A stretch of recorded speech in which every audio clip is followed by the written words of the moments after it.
నమస్తే INB news కు స్వాగతం. పల్నాడు జిల్లా మాచర్ల నియోజకవర్గం దుర్గి మండలంలో సార్వత్రిక ఎన్నికల నేపథ్యంలో ప్రజలకు ఎలాంటి అవాంఛనీయ సంఘటనలు జరగకుండా చూడాలనే ఉద్దేశంతో ఆకస్మిక తనిఖీలు చేపట్టగా ఓబులేసునిపల్లి గ్రామ శివారులో 9 డ్రమ్ములు బెల్లం ఊట 10 లీటర్ల నాటుసార లభ్యమైన డ్రమ్ములలోని ఊటను అక్కడే ధ్వంసం చేయడం జరిగిందని, దుండగులు ఎవరు అనేది తెలియాల్సి ఉంది కనుక కేసు నమోదు చేసి విచారణ చేపట్టామని దుర్గి ఎస్ఐ కోటయ్య తెలియజేయడం జరిగింది.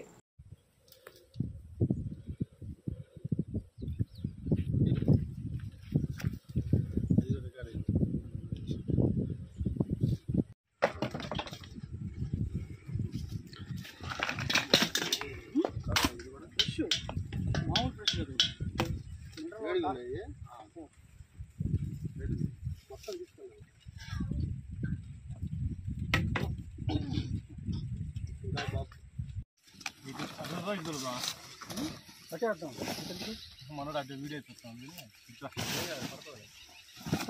డ్రమ్ములు లెక్కేసుకోండి sir. 1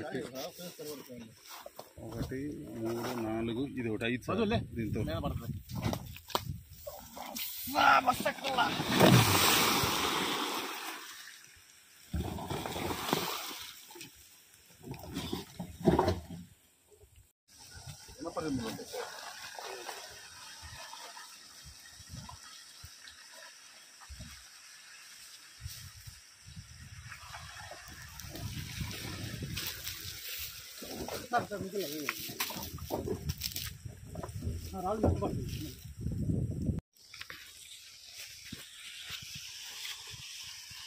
watching four the Nirma